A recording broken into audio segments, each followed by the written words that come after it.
नमस्कार। संगीता तोमर की online class में आपका स्वागत है। डियर स्टूडेंट, ये जो आज का वीडियो है ये मैं +2 क्लास के लिए लेकर आई हूँ और ये चौथे चैप्टर का जो टॉपिक है हमारा जैन धर्म, उसके बारे में है।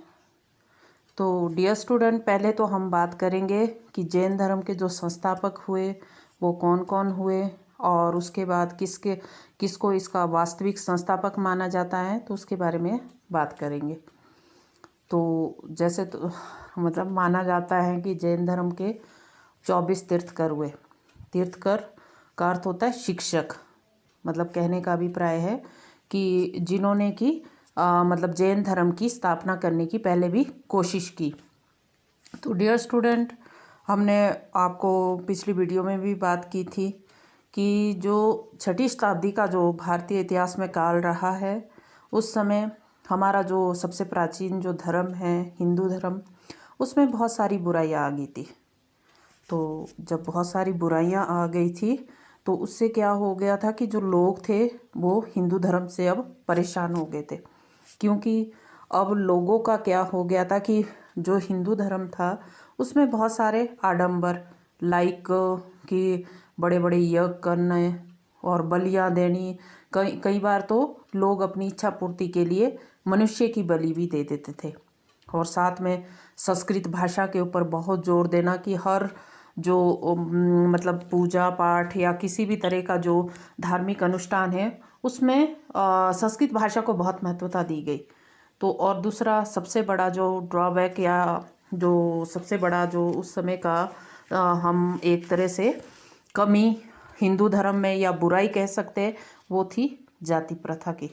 कि जाति प्रथा इतनी जटिल रूप ले लिया था कि लोग अब विभिन्न जातियों में बढ़ चुके थे और जो निम्न जाति के लोग थे उनके साथ बहुत बुरा व्यवहार किया जाता था।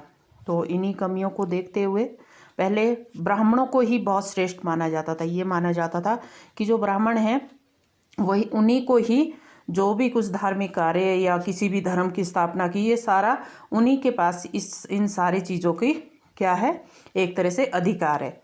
लेकिन यहाँ पर एक विशेष ध्यान योग्य बात है, हम आज जो जैन धर्म के बारे में पढ़ रहे हैं इसमें सबसे जो प्रमुख बात रही है, इसकी जो स्थापना है वो किसी ब्राह्मण द्वारा नहीं की गई।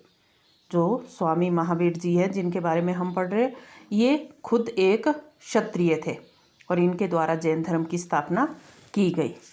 तो जैसे हमने आपको बताया कि जैन धर्म के 24 तीर्थकर हुए। पहले तीर्थकर का नाम ऋषभदेव था और जो 23वें तीर्थकर थे उनका नाम पार्श्वनाथ था।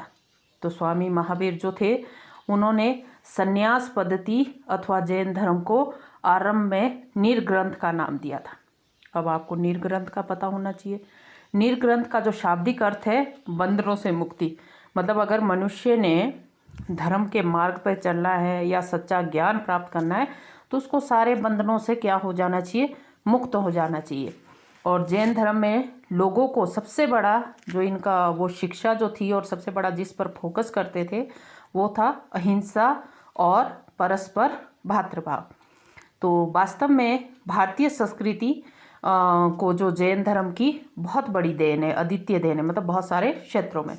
तो अब थोड़ा सा स्वामी महावीर जी के जीवन के बारे में पता करते हैं कि वो पहले क्या थे, फिर किस तरह से उनके जीवन में ये परिवर्तन आया कि उन्होंने सारा कुछ छोड़कर अपना घर बार बीबी जो भी है उसके बाद वो मतलब कि पूरी तरह से सन्यासी बन गए। तो किस तरह का चरण उनके जीवन में ये घटनाक्रम घटित हुआ। तो सबसे पहले हम उनके बाल्यकाल की और जन्म की अगर बात करें तो इनका जन्म 599 ईस्वी पूर्व में वैशाली, जो कि बिहार के निकट कुंडग्राम में हुआ। और मतलब वैशाली जो जगह है ये बिहार में है और वहाँ पर इसके निकट एक गांव है कुंडग्राम, वहाँ पर हुआ।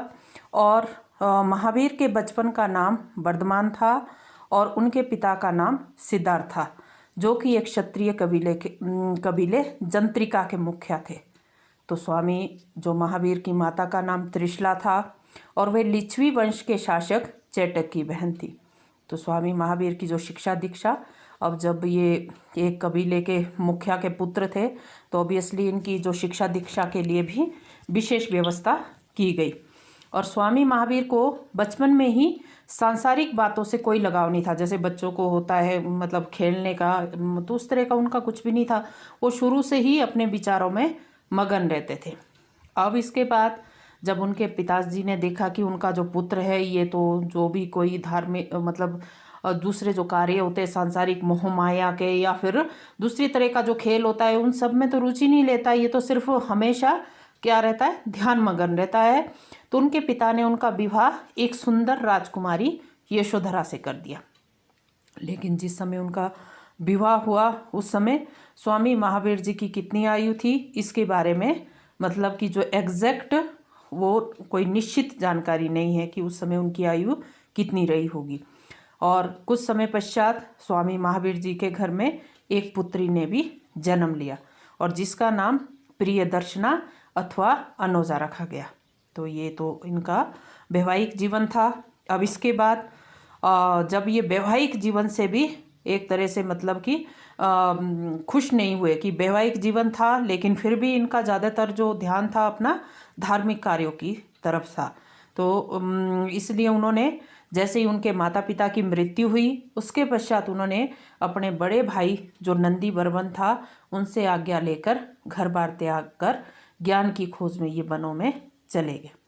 तो उस समय उनकी आयु 30 वर्ष थी और उन्होंने 12 वर्ष तक घोर तपस्या की और अंत में देखो 12 वर्ष तक बहुत ज़्यादा उन्होंने अपने शरीर को कष्ट दिया। और बाद में एक समय ऐसा आया कि उन्हें जो रिजुपालिका नदी है और ये जो नदी है ये जरिम्बिक ग्राम में इनको कैवल्य ज्ञान या सर्वोच्च जिसको सत्य ज्ञान वो प्राप्त हुआ। इस ज्ञान की प्राप्ति के पश्चात पहले तो बचपन का नाम तो इनका वर्धमान था और इसके बाद इन्हें जिन इंद्रियों का विजेता तथा महावीर महान विजेता के नाम से ये विख्यात हुए। जिस समय इनको ज्ञान की प्राप्ति हुई उस समय इनकी जो आयु थी वो 42 वर्ष की थी। अब इनको ज्ञान भी प्राप्त हुआ। इसके बाद इन्होंने जो उस समय जो बहुत सारे समाज में अंधविश्वास फैले हुए थे उनको दूर करने के लिए और जो उस समय भटकी हुई जो एक तरह से जनता या लोग थे उनको सही मार्ग पर लाने के लिए अपना प्रचार अभियान शुरू किया।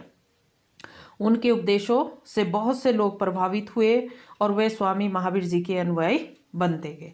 तो स्वामी महावीर जी के विख्यात के जो प्रचार के केंद्र रहे राजगाह, वैशाली, कौशल, मिथिला, विधे और अंग। तो जैन परंपराओं के अनुसार मगध का जो शासक था जिसके बारे में हम पहले पढ़ चुके हैं सेकंड चैप्टर में बिम्बसार, और उसका जो पुत्र था अजातशत्रु वो जैन धर्म के क्या बने, संरक्षक बने। उन्होंने भी जैन धर्म को अपना लिया था। अब इसके बाद बात करते हैं निर्माण की। कब उनको निर्माण कहा जाता है, जब किसी इस तरह की महापुरुष की मृत्यु होती है तो उसको निर्माण कहा जाता है जैन धर्म के अनुसार। तो वो कब प्राप्त हुआ उनको, तो स्वामी महावीर ने लगभग 30 वर्षों तक अपना प्रचार किया और 72 वर्ष की आयु मतलब 42 वर्ष में उनको ज्ञान की प्राप्ति हो गई थी। उसके बाद 30 वर्ष तक इन्होंने प्रचार किया और 72 वर्ष की आयु में पावा जो कि पटना में ये जगह है वहाँ पर 527 ईस्वी पूर्व में उन्होंने निर्माण अथवा मुक्ति प्राप्त की।